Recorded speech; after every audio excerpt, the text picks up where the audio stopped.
এবছর ছাত্রছাত্রীরা যে সমস্ত গ্রামারগুলো ভুল করেছে সেগুলির আলোচনা করা হলো। Welcome to my channel English by SD. আজ মাধ্যমিক পরীক্ষা ছিল এবং সাবজেক্ট ছিল ইংলিশ। আজ পরীক্ষায় যে সমস্ত গ্রামার এসেছে সেই গ্রামারগুলো আমি সলভ করে দিচ্ছি। সবাই একটু মনোযোগ দিয়ে দেখবে। As the temperature dash high source has been soaring so high. তার মানে আমি একটা কথা বলি, শোনো। উষ্ণতা বেড়ে যাচ্ছে। আমি যদি বলি উষ্ণতা বেড়ে গিয়েছিল, উষ্ণতা বেড়ে যাচ্ছে, পরিষ্কার আমরা বুঝতে পারছি এটা প্রেজেন্ট টেন্সে আছে। ঠিক আছে, হ্যাড দেওয়ার কোনো প্রশ্নই আসে না। এবং সোর্স যদি দাও তাহলে কি উষ্ণতা বাড়ে। দেখো, এটা যেন প্রেজেন্ট ইনডিফিনিট টেন্সের মতো টোটালি শুনতে লাগছে না। সুতরাং এটা আমরা নিঃসন্দেহে কিন্তু বেড়ে যাচ্ছে। আমরা কিন্তু একটা কন্টিনিউয়াস ছোঁয়া আছে এর মধ্যে। সেক্ষেত্রে কিন্তু আমরা হ্যাজ বিন শোরিং করতে পারি। আর এটাই অ্যান্সার করে দিলে আমাদের হয়ে যাচ্ছে। নেক্সট দেখবে, it dash is advises to take cool showers many times a day. Actually একটা কথা বলি, শোনো। এবং আমাদেরকে এটা উপদেশ দেওয়া হচ্ছে কি, যে সবাই যাতে করে মানে এই ঠান্ডা কোনো জাতীয় জায়গায় আশ্রয় নিতে বা সবসময় সেখানে থাকার কথা বলছে। ঠিক আছে, বা এখানে তোমার শাওয়ারের দিনের বেশিরভাগ সময় তোমার ঠান্ডা বা কুল জাতীয় জায়গায় বিশ্রাম নেওয়ার কথা বলা হচ্ছে। তাহলে এখানে কি বলছে? এখানে বলা হয়, কি বলা হচ্ছে এখানে দেখো, অ্যাডভাইসড যদি করা হয় তাহলে কিন্তু অবশ্যই এটা পাস্ট টেন্স বেরিয়ে যাচ্ছে, সুতরাং এটা হবে না। অ্যাডভাইসের যদি করি আমি, ইট অ্যাডভাইস মানে এটা উপদেশ দেয়, মানে এটা উল্টো করে উপদেশ দিচ্ছে, এটা উপদেশ কারো না কারোর পক্ষ থেকে বা আবহাওয়া দপ্তর থেকে উপদেশটা দিচ্ছে, এটা দিচ্ছে। তাহলে এটা কিন্তু এখানে অবজেক্ট, আর যেহেতু অবজেক্ট শুরু হয়েছে সুতরাং এখানে ভয়েস চেঞ্জ হয়ে যাবে, তাহলে ইট ইজ অ্যাডভাইসড হবে। ঠিক আছে, তারপর আছে পিপল ড্রিঙ্ক আছে, একটা ড্র্যাঙ্ক আছে, শুড ড্রিঙ্ক আছে, প্লেন্টি অফ ওয়াটার। বলছে অবশ্যই মানুষের উচিত, কি বলছে, বেশি পরিমাণে জল পান করার। ঠিক আছে, তাহলে এখানে অবশ্যই উচিত হলে কোনটা হবে? শুড ড্রিঙ্ক হবে। ঠিক আছে, তাহলে উত্তরটা হবে শুড ড্রিঙ্ক। চলে আসি আমরা do as directed. Fill in the blanks with appropriate article and prepositions. কী আছে? We must consider the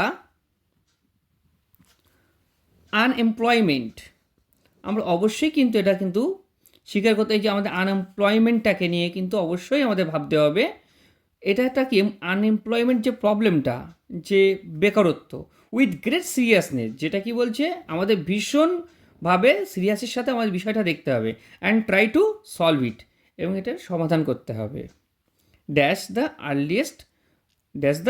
earliest opportunity, এটা হবে কি, যেহেতু একটা কথা বলি আমরা, সময় কিন্তু আগে আমরা সব অ্যাট বসাই, সময়ের আগে বিশেষ করে। ঠিক আছে, কিন্তু আর্লিয়েস্ট অপরচুনিটি, এখানে আর্লিয়েস্ট কথাটার মানেই দেখো অগ্রিম কোনো সময় বা আগে থেকে একটা সময়ের কথা বলতে চাইছে এখানে। তাহলে আমরা কিন্তু আমরা নিশ্চয় দিতে পারি, অ্যাট দ্য আর্লিয়েস্ট। ঠিক আছে, তাহলে আর্লিয়েস্ট কথাটার মানেই দেখো এখানে একটা সময়কে উল্লেখ করে দিচ্ছে। ঠিক আছে, this would be beneficial dash our younger generation. একটা ভালোভাবে বুঝবে এই জায়গাটা, যে this would be beneficial dash our generation, younger generation. তাহলে কী হবে, যদি আমরা এই আনএমপ্লয়মেন্ট প্রবলেমটা যদি সমাধান করতে পারি, তাহলে কি বলছে, তাহলে আমাদের ভবিষ্যতে যে প্রজন্ম বা যে বর্তমান যে ইয়াং জেনারেশন যারা আছে তারা খুব উপকার হবে। আচ্ছা, এই বেনিফিশিয়ালের পরে কিন্তু একটা কথা বলি, দুটো জিনিস হয়, একটা ফর হয় আর একটা কী হয়, ফর হয় একটা আর একটা টু হয়। কিন্তু আমরা কিন্তু এখানে কোনো রকমভাবে ফর বসাতে পারবো না। কেন বসাতে পারবো না? না, ফরটা কিন্তু আমরা অবশ্যই কি রিল্যাক্সেশনের জন্য বসাতে পারি, বা কোনো রকম যন্ত্রণার জন্য বসাতে পারি। ধর সে ওষুধটা নিয়েছে, মানে কি, মানে এটা এই ওষুধটা যন্ত্রণা মানে কমানোর ক্ষেত্রে খুব বেনিফিশিয়াল, সেক্ষেত্রে আমরা ফর ইউজ করতে পারি। ঠিক আছে? যদি বলি হি ইজ টেকিং আ, তারপর দেখবে I am too tired to walk turn into A complex sentence. এটা তোমরা অনেকেই জানো, যারা আমার কাছে পড়েছো তারা সবাই জানো এই গ্রামারের নাম হচ্ছে কোরিলেটিভ কনজাংশন। এবং আমি তোমাদের একটা মজার সূত্র দিয়েছিলাম, নির্লজ্জ সূত্র। সেই সূত্র দিয়েই কিন্তু এই জিনিসটা তোমাদের শিখিয়েছিলাম। দেখবে আই, প্রথমে আই বসে যাবে, অ্যাম বসে যাবে, এই টুর জায়গায় কী বলেছিলাম, সো বসাবে, টায়ার্ড টায়ার্ড বসিয়ে দেবে, এই টুর জায়গায় হবে দ্যাট। এবার সূত্র কী ছিল, এখানে হি ক্যান নট, কিন্তু এখানে হি ক্যান নট হবে না, এখানে সাবজেক্টটা আই দিয়ে শুরু করেছে, সুতরাং I can not, I can not walk, walk বসে যাবে। আর তোমাদের সেখানে সূত্র ছিল যদি এখানে হি থাকে এখানে হি ক্যান নট, ঠিক আছে, এখানে যেহেতু আই দিয়েছে সেখানে আই ক্যান নট হয়ে যাচ্ছে। আমি আবার বলছি I am too tired to walk, এর অ্যান্সারটা হবে I am so tired that I can not walk. I কেন হলো, যে সাবজেক্ট আই আছে। ঠিক আছে, next question, the students are staging a play. Voice change, এর থেকে সহজ ভয়েস চেঞ্জ আর মনে হয় কোনো দিন আসবে না পরীক্ষায়। এ প্লে, আমরা শুরুতে কি করব, আমরা এ প্লে লিখে দেবো, এ প্লে। এখানে অ্যাম ইজ আর এর মধ্যে দেখো এখানে স্টুডেন্টস আছে, তাই এখানে আর করেছে, কিন্তু যেহেতু অনেকগুলো ছাত্রছাত্রী আর করেছে, তাহলে এ প্লে মানে একটা নাটক, তাহলে আমরা এখানে ইজ করব, ইজ প্রেজেন্টে রাখবো। আইএনজি আছে, তার মানে আমরা সবাই জানি এখানে আমরা বিং আনতেই হবে আমাদের, তাহলে এ প্লে ইজ বিং, ভার্বের থার্ড ফর্ম হবে, কেন ভয়েস চেঞ্জ করার সময় সবসময় ভার্বের থার্ড ফর্ম আনতে হয়। তাহলে স্টেজড, স্টেজড, STAGED, স্টেজড, একটা বাই আনতে হবে, বাই দিয়ে সাবজেক্টটা অবজেক্ট চলে আসবে, তাহলে বাই দ্য স্টুডেন্টস এই পাশে আসবে, দ্য বাই দ্য স্টুডেন্টস। তাহলে কি হচ্ছে, the students are staging a play, এর উত্তরটা হবে a play is being staged by the students. Next, the mother said to the boy do not waste time on mobile phone. মা তার ছেলেটাকে বলছে যে সময় নষ্ট করো না মোবাইলের, জাস্ট মোবাইল দেখে। তাহলে আমরা অ্যান্সার কী করবো, এটা তো অবশ্যই আমরা বুঝতে পারছি ডু নট করেছে, আর এখানে তো মানে এটা হচ্ছে এটা হচ্ছে ইম্পারেটিভ সেন্টেন্স, তোমরা পরিষ্কার বুঝতে পারছো। আর এটা যদি অপটারিভ হতো তাহলে মে বা গড দিয়ে শুরু হতো, ঠিক আছে, আর এটা ভার্ব দিয়ে শুরু হয়েছে। তোমাদের একটা সূত্র শিখিয়ে রেখেছিলাম, খুব সহজ সূত্র, যে ভার্ব দিয়ে শুরু হলে ওটা হবে ইম্পারেটিভ সেন্টেন্স, যদি মে বা গড দিয়ে শুরু থাকে সেটা হবে অপটারিভ সেন্টেন্স, সাবজেক্ট দিয়ে শুরু হলে হবে অ্যাসার্টিভ সেন্টেন্স, আর যদি ইন্টারোগেশন মার্ক থাকে তাহলে অবশ্যই ইন্টারোগেটিভ সেন্টেন্স, আর একটা যদি এক্সক্লামেশন মার্ক থাকে এটা এক্সক্লামেটরি সেন্টেন্স, তোমাদের শিখিয়ে রেখেছি আমি। তাহলে এটা তো ইম্পারেটিভ সেন্টেন্স পেয়ে গেছি আমরা। তাহলে এখানে আরভি কী ছিল, আরভি মিন্স রিপোর্টিং ভার্ব, কী ছিল, যে সেই টু থাকলে অর্ডার্ড বা রিকোয়েস্টেড বা অ্যাডভাইসড করতে হবে। সেক্ষেত্রে আমরা যদি মনে করি আমরা এইভাবে করতে পারি যে the mother advised the boy. এবার দেখো যেহেতু লিঙ্কার টু আনতে হবে, যেহেতু নট আছে বলে নট টু আসবে, not to waste time on mobile phone, on mobile phone.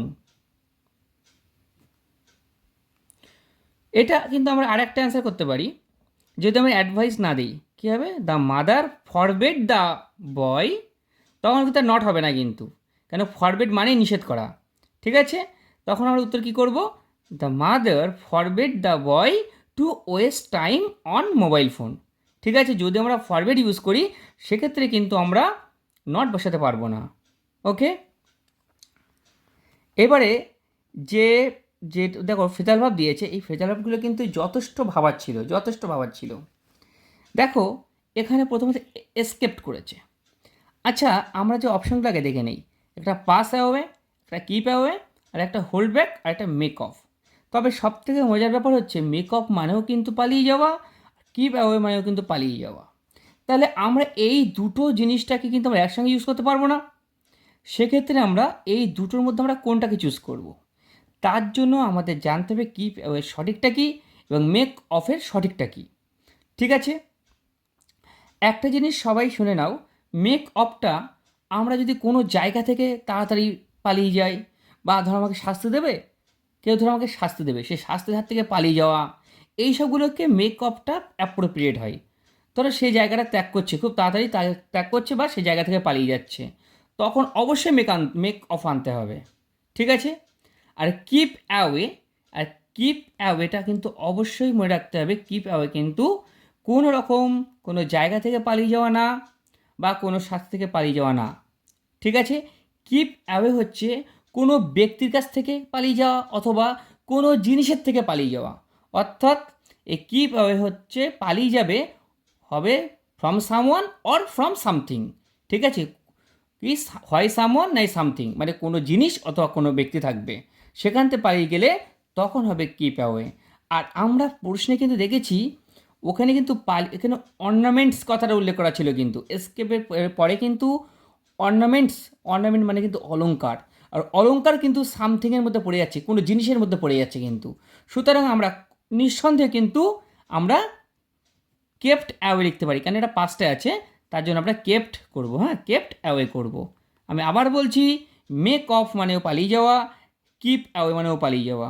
Make অফটা কিন্তু কোনো জায়গা থেকে দ্রুত পালিয়ে যাওয়া বা কোনো শাস্তির হাত থেকে পালিয়ে যাওয়া, আর কিপ অ্যাওয়েটা হচ্ছে কোনো মানুষের কাছ থেকে পালিয়ে যাওয়া বা কোনো জিনিসের থেকে পালিয়ে যাওয়া। ঠিক আছে, কিন্তু ওই তোমাদের কোয়েশ্চেনে কিন্তু লেখা ছিল অর্নামেন্টস, সুতরাং আমাদের কিপ অ্যাওয়েটা অ্যাপ্রোপ্রিয়েট অ্যান্সার।